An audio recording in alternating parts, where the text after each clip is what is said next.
Graça e paz, povo de Deus, bom dia. Esse aqui é o programa Semeando Vida, da Igreja Semeando Família. Eu sou o presbítero Lucas e é uma honra, um prazer ter você aqui conosco mais uma vez nessa manhã.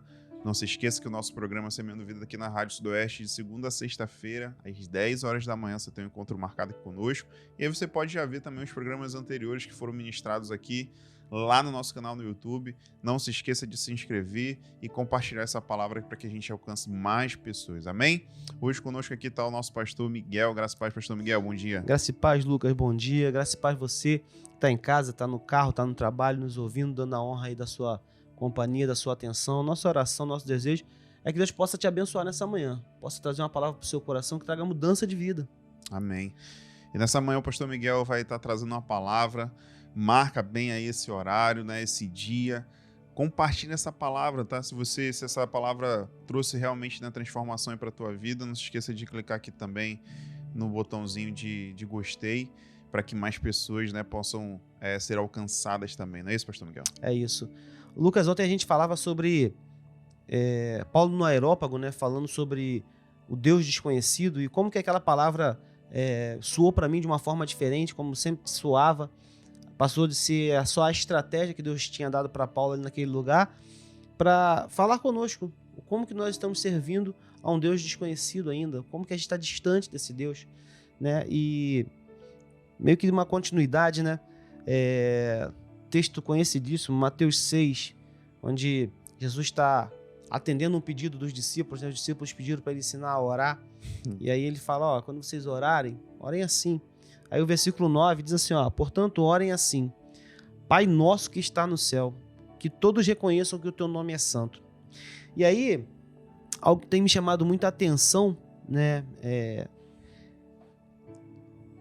primeira coisa que Jesus fala para a gente chamar Deus é chamá-lo de Pai. De Pai. E aí, daí a gente começa a entender que tipo de relacionamento que Deus quer ter com a gente. Falando sobre o servir a um Deus e se fazê-lo conhecido dele e que ele seja também conhecido da gente, né? Acredito que uma estratégia muito intensa de Satanás para afetar as nossas vidas, e ele é paciente nesse jogo de xadrez que é a nossa vida, né? Ele é paciente, ele é diferente da gente, né, Lucas? Você vê que quando ele se apresenta junto com os filhos de Deus lá no livro de Jó, Deus pergunta para ele, você está vindo da onde? Aí eu tô vindo de rodear a terra e passear por ela. Eu sou andarilho nessa terra, sou um vagabundo, meu futuro já tá garantido. Eu fico andando e olhando, passei aqui agora, vi o Lucas tal, sofrendo com a situação assim, e já, o Lucas tem essa dificuldade aqui. E eu não tenho pressa para investir na vida do Lucas, para frustrar a tua obra, Deus, na vida dele. E é assim que funciona. E ele tem agido dessa forma. Ele tem interferido muito nos relacionamentos de pais e filhos.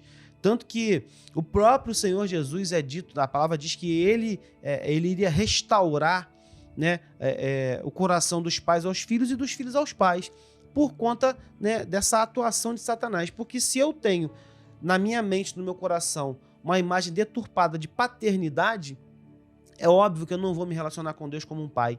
Se eu tenho um pai que me frustrou, que me feriu, que abusou de mim, que me abandonou, que sabe, como é que eu vou chamar Deus de pai se toda vez que eu pronuncio essa palavra é isso que vem na memória? Então, o diabo tem agido nesse sentido, usado dessa estratégia, mas Jesus nos orienta a chamar Deus de pai.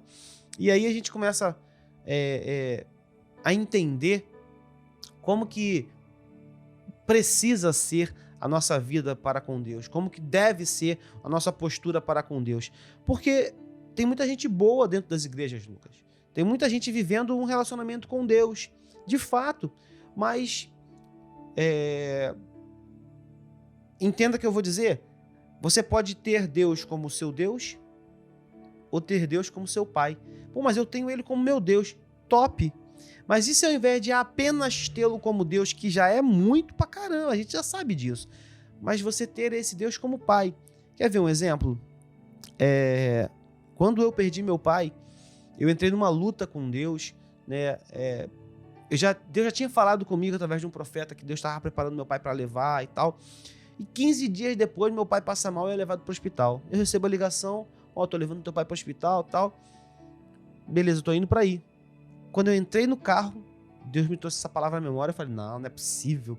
Com todo mundo demora, se um dia, 1000 anos, um dia. Não é possível que com 15 dias a palavra vai se cumprir. E Deus começou a falar comigo, olha, você precisa se preparar e tal. Da minha casa até o hospital eu travei uma batalha com Deus.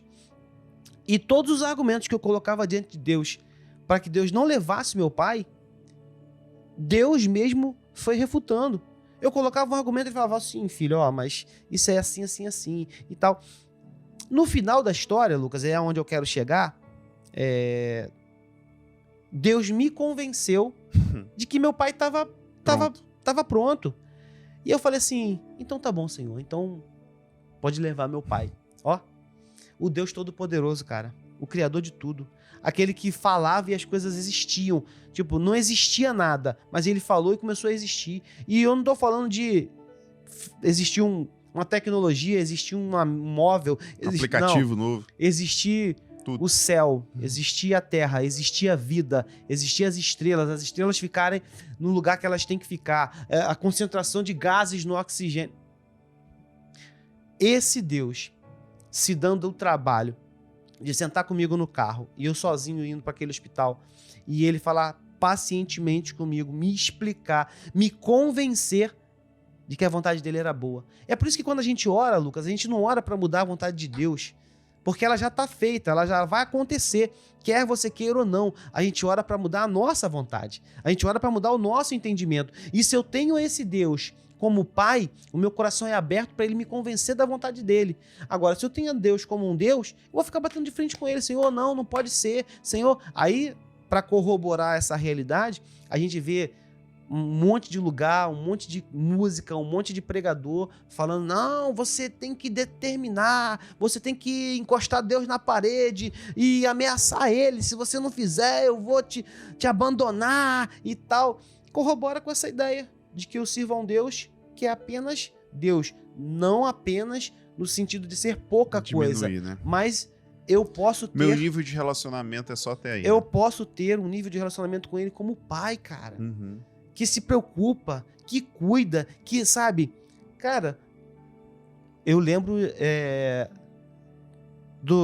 do meu pai falando pra mim sobre o meu avô, que quando eu comecei a andar, né, aquela fase de dar 1, 2, 3 passos e cai, 1, 2, 3 passos, senta. Meu avô, eu dava um passo, ele dava outro atrás de mim, pra ele não me deixar cair. Naquela preocupação, né, de, pode até cair, mas vou proteger aqui a cabeça, não vai machucar e tal.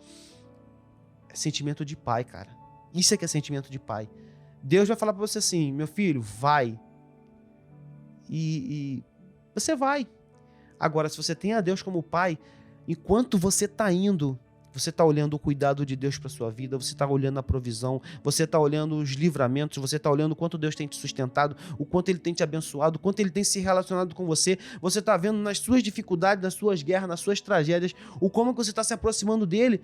E ainda assim, cara, a gente lê a palavra e fala, e lê Jesus ensinando os discípulos, olha, tenha um Deus como Pai. E a gente está vivendo ainda...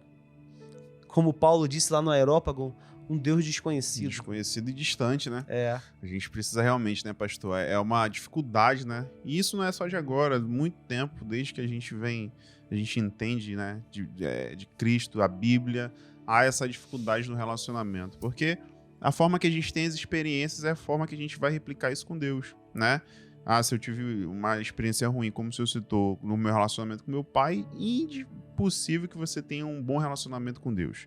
Até que você consiga ajustar essa situação com teu pai. Até que Deus consiga interceptar essa história e mudar, né? Você vai lá e ajuste o que precisa ser ajustado, você não vai conseguir ter esse relacionamento. E muitas pessoas, infelizmente, não querem ter esse tipo de relacionamento, né? Porque o relacionamento com Deus é como o senhor citou. Não é dobrar a vontade dele para aquilo que eu quero. É dobrar a nossa vontade. A nossa vontade, o nosso eu precisa morrer. E aí, aqui em Mateus, ele vai citando mais, né, que o reino dele venha para essa terra. E que a vontade dele seja feita aqui na terra. Como é feita no céu. Como é feita no céu. E mas aí se você não tem ele como pai, não, como é que você vai deixar? Não. É igual o patrão. O patrão que é ruim contigo, o cara determinou, mas não vou fazer não. né? É o empregado maluco. Remisso. É o perturbado, que fica querendo bater de frente, que não sei o quê. Sabotar, nada tá bom, boicotar. nada tá legal, o patrão vai te dar R$50 a mais, poderia ter dado 100, só deu 50. É o cara que tá revoltado. Mas o reflexo disso é o que a gente vê muitas vezes dentro da igreja. Exatamente. É a pessoa que Deus não fez aquilo que ela esperava, aí ela faz birra. Então eu não vou na igreja, não. Aí Deus tá lá, meu Deus, meu filho não veio, eu tô precisando dele aqui. Uai. E aí é esse relacionamento que a gente tem, né? Às vezes a gente vê Deus como esse cara, é o patrão. E é o patrão mal na maioria das vezes, né? Porque não tá fazendo aquilo que eu quero, não tá fazendo a minha vontade. Poderia fazer, mas não fez. Pô, eu queria um carro tal. Não, mas só me deu um Fusca. Pô. E aí a gente tá nessa briga o tempo todo, quando na verdade, se a gente tivesse entendimento, né, pastor? De que ele é o nosso pai, de que nós temos o livre acesso a tudo aquilo que ele tem para nos oferecer. E aí eu não tô falando aqui de coisas materiais, né? Eu tô falando das transformações, tô falando daquilo que ele tem para as nossas vidas e fazer realmente o id dele. E a gente precisa querer conhecê-lo nessa perspectiva de pai, né? É querer conhecer Deus dessa forma. E querer conhecer dessa forma é fazer com que a nossa vontade não aconteça mais, né? É fazer com que aqueles nossos desejos, né? Não, esse ano eu queria era tirar um ano de férias. Aí Deus falou, não, agora você vai assumir um GSC, né?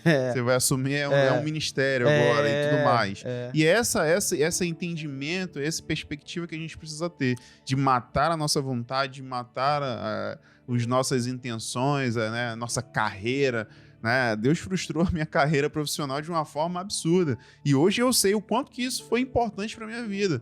Porque com certeza, se não tivesse acontecido essa frustração e a minha vontade tivesse sido feita... Você não estaria onde você tá hoje. Cara, o meu casamento teria acabado e sei lá que pessoa eu seria hoje ou se eu ainda estaria vivo hoje. Então, realmente, a gente precisa, né, pastor, ter essa perspectiva e querer conhecer Deus dessa forma como um pai. Porque senão a gente vai estar errando o tempo todo, a gente vai estar vivendo ciclos nas nossas vidas que já eram para ter sido fechados, mas a gente quer estar lá. Não, eu quero assim, eu quero dessa forma. E aí Deus está falando, por aqui é melhor. O profeta Isaías vai dizer, olha, funciona. Eu tô fazendo um caminho novo, mas esse caminho é novo e vivo. E aí você vai ver Paulo falando um outro texto que é muito interessante, ele fala assim, eu prossigo para o alvo pelo prêmio da soberana vocação. Qual é o prêmio que Paulo está buscando? O prêmio já foi dado, é a soberana vocação. Então que a gente entenda que o prêmio, que a recompensa, não vai ser o carro, a casa, o casamento, não. O prêmio, a recompensa, já é o relacionamento que você vai ter com Deus. É isso, que você possa ter esse entendimento essa manhã. Não se esqueça, você tem um pai que está do teu lado todos os dias. Amém? Que Deus possa te abençoar nessa manhã. Até o próximo programa. Deus te abençoe. Busque um relacionamento com Deus como pai, não apenas e simplesmente como Deus. Deus te abençoe em nome de Jesus. Amém.